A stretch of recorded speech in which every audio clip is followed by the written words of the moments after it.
powerless, and watching her entire empire crack from the inside out. Brussels is in full panic mode. The phone lines between Rome and Washington are burning hot. And Ursula von der Leyen, she just made a statement so cold, so calculated, that even her closest allies are calling it a political funeral announcement. This is not a drill. This is not speculation. What is happening right now between Meloni, Trump, and the European Union is the biggest political earthquake of 2025. And the aftershocks are about to destroy everything Ursula spent years building. Stay with us, because by the end of this, you will never look at European politics the same way again. Giorgia Meloni did not ask for permission. She never does. While Ursula von der Leyen was busy drafting new regulations from her Brussels office, preparing yet another round of directives that she expected every EU leader to bow down and accept without question, Meloni was already on a plane. Not to Brussels, not to Berlin, not to Paris, to Washington. And when she landed, she did not come as a visitor. She did not come as a guest. She came as an equal, sitting right beside Donald Trump, shaking hands, signing agreements, and making it crystal clear to the entire world that Italy's loyalty is no longer something the European Union can take for granted. The moment those images hit the international press, Brussels erupted. Senior EU officials described the scenes as deeply concerning. Anonymous diplomats were already leaking to major newspapers, calling Meloni's move a betrayal of European solidarity. But here is the truth that those Brussels bureaucrats do not want you to hear. Meloni did not betray Europe. She simply chose a different master. And that choice has now lit a fire inside the EU that nobody knows how to put out. Let's go back to where this all really started, because this rift between Meloni and von der Leyen did not happen overnight. It has been building for years, layer by layer, tension by tension, insult by insult. When Meloni first swept into power in Italy in 2022, becoming the country's first female prime minister, Brussels did not celebrate. They panicked. The European establishment looked at this bold, unapologetic right-wing leader from Rome and immediately saw a threat. Ursula von der Leyen made her feelings known almost immediately. In a now famous moment that Italians have never forgotten, von der Leyen openly warned that the EU had tools to deal with countries that stepped out of line. And everyone in the room knew she was talking directly about Italy. She was talking directly about Meloni. That was not diplomacy. That was a threat. And Giorgia Meloni heard it loud and clear. From that moment forward, the relationship between Rome and Brussels became a Cold War dressed up in formal diplomatic language. On the surface, there were handshakes and joint press conferences, but behind closed doors, the battles were vicious. Meloni pushed back against EU migration policies that she believed were destroying Italy's borders and threatening Italian communities. She rejected green energy mandates that she argued would crush Italian industry and send energy costs through the roof for ordinary Italian families. She refused to simply nod along when Brussels told her to fall in line on Ukraine spending, on fiscal rules, on agricultural regulations that were suffocating Italian farmers. Every single time, von der Leyen expected submission. Every single time, Meloni delivered resistance. But nothing, absolutely nothing, prepared Brussels for what Meloni did next. When Donald Trump returned to the White House and began building what political insiders are now calling his Board of Peace, an informal but enormously powerful circle of allied world leaders who share Trump's vision of a new global order built on national sovereignty, strong borders, and America First economics, Meloni did not hesitate for a single second. She stepped forward. She raised her hand. She said yes. And in doing so, she became the first sitting European head of government to formally align herself with Trump's new power structure in a way that directly bypasses and undermines the authority of the European Union itself. The significance of this cannot be overstated. This is not Meloni simply having a friendly phone call with Trump. This is not a casual meeting on the sidelines of a G7 summit. What Meloni has done is essentially draw a line in the sand and declare that when it comes to a choice between Brussels and Washington, she is choosing Washington. She is choosing Trump. She is choosing a vision of the world that Ursula von der Leyen has spent her entire political career fighting against. And the EU establishment knows exactly what this means, Because if Meloni can do it, others can too. If Italy can walk to Washington while still sitting at the EU table, then what exactly is the EU's power worth anymore? Inside Brussels, the response has been frantic. Emergency meetings were called, senior commissioners were summoned, legal teams were brought in to examine what options the EU actually has to punish or pressure Italy without triggering a full-blown political crisis that could accelerate the bloc's collapse.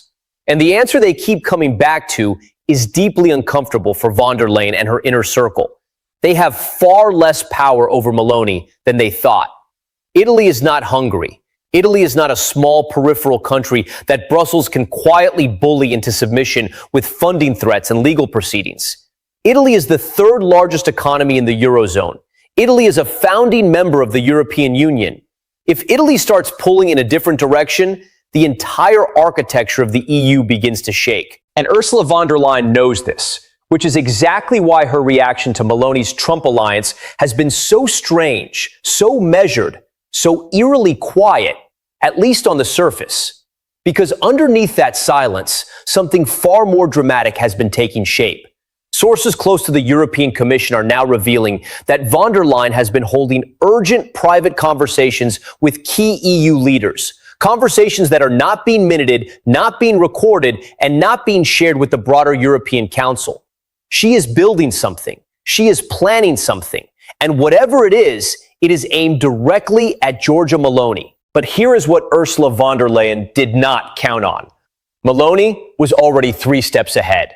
Because while Brussels was scrambling to figure out how to respond, Rome had already secured something that changes this entire power struggle completely. Something that makes the EU's leverage over Italy suddenly look very, very thin. So what exactly did Meloni walk away from Washington with? And why are EU officials describing it behind closed doors as the moment that she is no longer with us? The deal that Meloni brought back from Washington was not announced with a press conference. It was not splashed across the front pages of Italian newspapers with fanfare and celebration. It was quiet, deliberate, almost surgical in the way it was revealed, piece by piece, through carefully placed leaks and strategic briefings to select journalists who had the right connections and the right platforms to amplify the message at exactly the right moment. And that silence, that calculated restraint, told the world something far more important than any press conference ever could. It told the world that Giorgia Meloni was not playing for headlines. She was playing for history. What emerged from those Washington meetings was a framework of economic and strategic cooperation between Italy and the United States that effectively gives Rome a direct lifeline to American markets, American investment, and American political protection, entirely outside the structures and oversight of the European Union. Energy agreements, defense cooperation deals, trade understandings that, while not formally classified as treaties, carry the full political weight of Trump's personal endorsement. For a country like Italy, which has been strangled for years by EU fiscal rules that cap government spending, limit economic flexibility, and punish any deviation from Brussels-approved policy with threats of fines and sanctions, this American lifeline is not just politically significant, it is economically transformational. And Ursula von der Leyen understands exactly what it means because she has spent years using those fiscal chains to keep Italy obedient, to keep Meloni manageable, to keep Rome from straying too far from the Brussels consensus. Those chains just got cut, and the sound of them hitting the floor echoed all the way to the top floors of the Berlaymont building, where the European Commission sits in Brussels. But the economic dimension of what Meloni secured in Washington is only half the story, and arguably not even the most explosive half. Because alongside those economic agreements came something far more dangerous for the EU establishment: political cover. Trump did not simply welcome Meloni into his circle and send her home with a handshake. He publicly validated her. He praised her leadership in front of cameras. He described her as a strong, sovereign leader who represents the kind of politics that the world needs more of. And in doing so, Trump essentially wrapped Meloni in a layer of international legitimacy that Brussels cannot strip away, cannot delegitimize, and cannot easily attack without also picking a direct fight with the White House. For the EU, that is an extraordinarily uncomfortable position to be in. Because right now, with trade tensions between Washington and Brussels already running dangerously high, the last thing von der Leyen needs is to turn the Meloni crisis into a full-scale diplomatic confrontation with the United States. This is the trap that Meloni has set, and Brussels walked straight into it. Inside the European Parliament, the reaction has been nothing short of explosive. Left-wing and centrist MEPs who form the backbone of von der Leyen's political coalition in the parliament have been pushing loudly and aggressively for the Commission to take immediate and severe action against Italy. They want Article 7 proceedings launched, the EU's most powerful political weapon, a mechanism designed to strip member states of their voting rights when they are deemed to have violated the bloc's core values. They want financial penalties. They want public condemnations. They want Meloni to be made an example of quickly and painfully before other EU leaders start looking at what she has done and start asking themselves whether they should be making their own calls to Washington. Because that fear, the fear of contagion, the fear that Meloni's defiance becomes a blueprint that others follow, is what is truly keeping EU officials awake at night. But von der Leyen is caught in an impossible position. She knows that launching an aggressive legal and political assault on Italy right now carries enormous risks. An Article 7 procedure against a founding EU member state, a country the size and economic weight of Italy, would be an unprecedented escalation that could fracture the EU's political consensus at a moment when the bloc is already deeply divided over Ukraine, over defense spending, over migration, over the green transition. It could hand Meloni exactly the political martyrdom she needs to consolidate her support at home and across the European right. And it could accelerate the very collapse of EU authority that Brussels is desperately trying to prevent. So instead of striking hard and fast, von der Leyen has chosen a different strategy, one that is slower, colder, and in many ways, far more sinister.